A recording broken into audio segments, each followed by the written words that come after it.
बिस्मिल्लाहिर्रहमानिर्रहीम अस्सलाम वालेकुम। मैं हूं करामत मुगल और मेरे साथ हैं सईद बलोच साहब, सीनियर जर्नलिस्ट हैं, सुप्रीम कोर्ट करते हैं, इलेक्शन कमीशन के मामलात भी देखते हैं।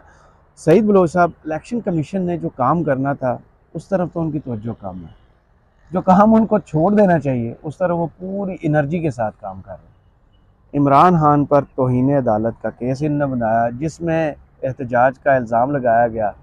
इमरान खान ने उस एहतजाज में ना तो शिरकत की ना कहीं बाहर निकले, लेकिन केस उन पर थोप दिया गया। इनमें इतनी ज़रूरत तो थी कि ये वजारत ख़जाना से सेक्रेटरी साहब को बुलाते कि पैसे आपने जारी क्यों नहीं किए, इधर आए हमें जवाब दें। सेक्रेटरी दाखिला को नहीं बुला सके। उस पर इनने फैसला किया है कि अब इमरान खान का तौहीन इलेक्शन कमीशन का जो केस है ना जी, वो हम अडयाला जेल में चलाएंगे। साइफर केस, अलकादा ट्रस्ट केस और अब तौहीन इलेक्शन कमीशन का केस सब अडयाला में चलेंगे। वजह के सामने आ रही है। और ऐसा इमरान खान ने कसूर क्या किया था जो तौहीन इलेक्शन कमीशन लगा दी सीधी। बहुत शुक्रिया करामत मुगल साहब। देखें, पहली बात तो ये है कि तौहीन इलेक्शन कमीशन का कोई कानून ही नहीं है। रियासती इदारों की जिम्मेदारियां होती हैं, तौहीन नहीं होती जी। ये अपने जो इनके जिम्मेदारियां हैं ये उनसे फरार हासिल करने की एक भूंडी कोशिश है कि रियासती इदारे ये कहें कि हमारी तौहीन हुई है। आपका काम है मुल्क में इंतखाबात करवाना। आपने 5 साल के बाद एक बार ये जिम्मेदारी आपने अदा करनी होती है। 5 साल बाद भी आप ये जिम्मेदारी अदा करने में नाकाम रहे हैं। इस वक्त सबसे जो नाकाम इदारा है पाकिस्तान का वो कौन सा है? वो यही है, इलेक्शन कमीशन। और देखें, इसकी 3 या 4 अप्रैल को वो केस इधर आया था ना, कासम सूरी साहब वाला।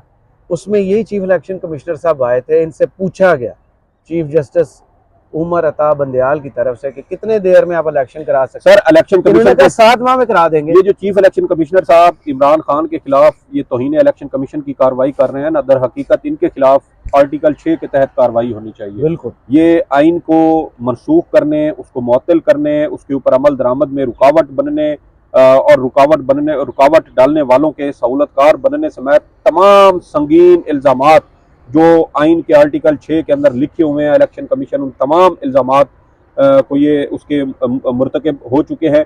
ये उसमें सहूलतकार भी बने हैं, ये उसमें रुकावट भी बने हैं, ये आइन पर अमल दरामद करने में इन्होंने ली तो लाल से काम लिया है। तो ये सारे जराइम इसी इलेक्शन कमीशन ने किए हैं और बजाय इसके कि ये अपनी जिम्मेदारी पूरी करते, ये आइन के ऊपर अमल दरामद करवाते, ये पंजाब और खैबर पख्तूनख्वा में वक्त पर आम इंतखाबात करवाते, पूरे मुल्क में 7 नवंबर से पहले इंतखाबात करवाते, लेकिन ये इस रजीम के सहूलतकार बने, ये आइन तोड़ने के जुर्म में ये मुजरिम और शरीक ठहरे।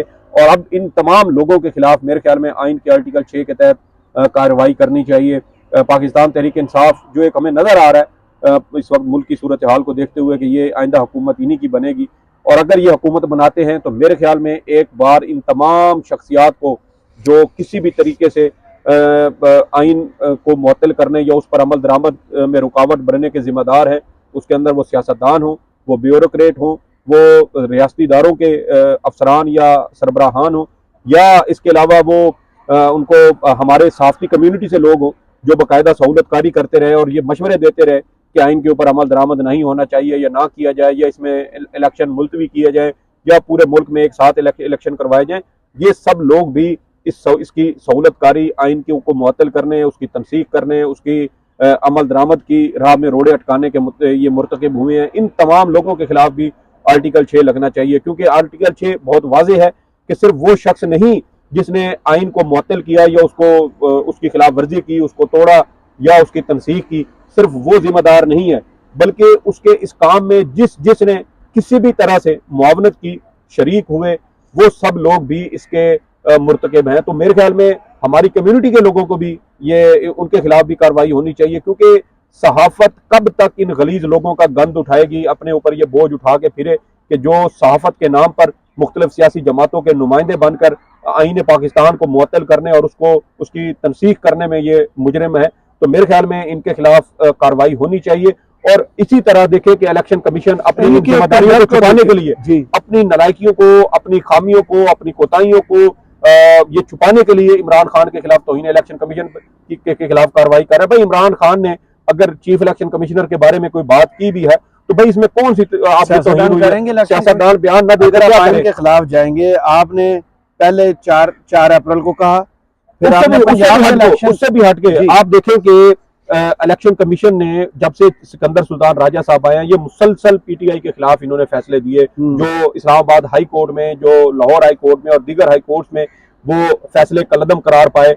और तो जब आप गलत फैसले एक सियासी जमात के खिलाफ मुसलसल गलत फैसले दे रहे हैं और दूसरी जानब जब उनके सियासतदान किसी किस्म का कोई बयान देते हैं तो आप उसके ऊपर तौहीन इलेक्शन कमीशन की कार्रवाई का आगाज कर देते हैं, और तौहीन इलेक्शन कमीशन का कानून नहीं है। दर हकीकत ये अखज इस चीज से किया गया है कि इलेक्शन कमीशन के पास चूंकि हाई कोर्ट की तरह के इख्तियारात हैं, तो हाई कोर्ट जो है वो अगर तौहीन, हाँ, जो हाई कोर्ट अगर वो तौहीन अदालत की कार्रवाई कर सकती है तो इसलिए इलेक्शन कमीशन हाई कोर्ट के बराबर का इख्तियारात रखता है, तो इसलिए इलेक्शन कमीशन के पास तौहीन इलेक्शन कमीशन के भी इख्तियारात हैं, तो इसी के तहत ये कार्रवाई की जा रही है। इस केस में असद उमर साहब वो अपना जो माफीनामा है वो इलेक्शन कमीशन में फवाद चौधरी जमा करवा चुके हैं। ये दोनों शख्सियात इलेक्शन कमीशन में पेश भी हो चुकी हैं।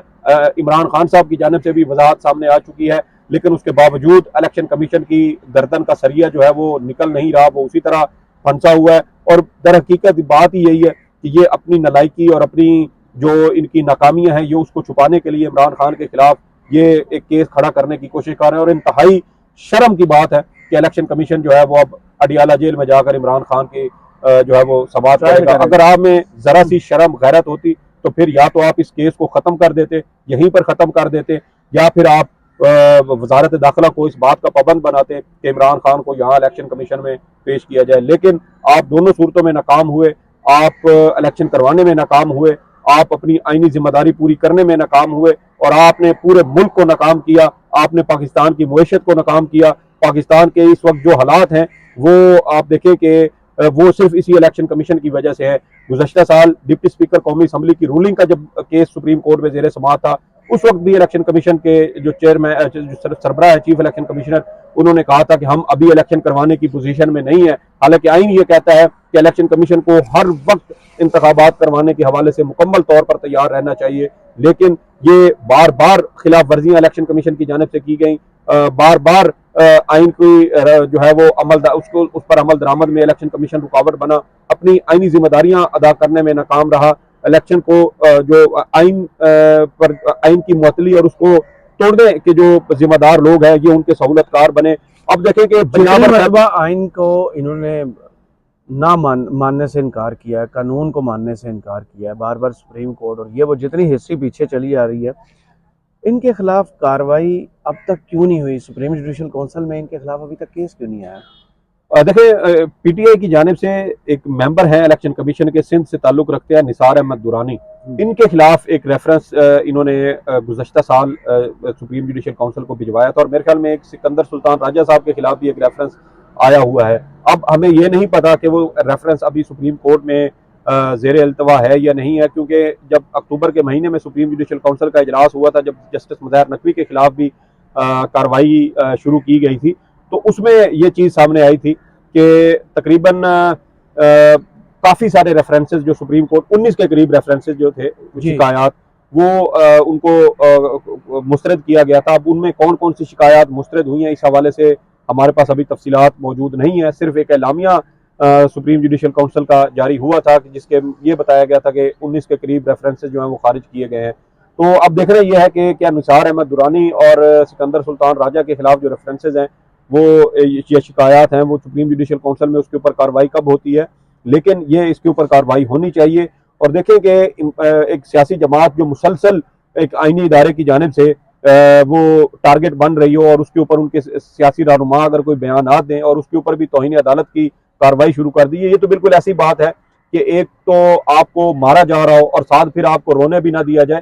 तो ये बिल्कुल वही सूरत हाल है कि पीटीआई के साथ रियासती इदारे ज्यादतियां भी कर रहे हैं, गलत फैसले भी दे रहे हैं, जानिबदाराना और जाती अनाद पर मुश्तमिल ये फैसले थे, और फिर उसकी बुनियाद पर अगर पीटीआई तनकीद करती है तो उसके ऊपर भी तौहीन इलेक्शन कमीशन लग जाता है। इंट्रा पार्टी इलेक्शन को भी अभी तक एक्सेप्ट क्यों नहीं कर रहे? उन्हें रिजल्ट जमा करा दिए, सारा प्रोसीजर देखिए ये भी हमने अभी तक उनका रिजल्ट नहीं बताया। हमने कल भी इसके ऊपर ये एक वीडियो की थी और हमने कहा था कि असल में वो जो मकसद है ना, असल टारगेट है वो यही है कि पीटीआई से बल्ला जो है उसका वो बल्ले का निशान छीना जाए। अब ये रिकॉर्ड भी पीटीआई की जानिब से इलेक्शन कमीशन में जमा करवाया जा चुका है। दूसरी जानिब 9 दरखास्तें भी बल्ले के निशान के खिलाफ सुप्रीम कोर्ट में इलेक्शन कमीशन में आ चुकी हैं खिलाफ जी जी।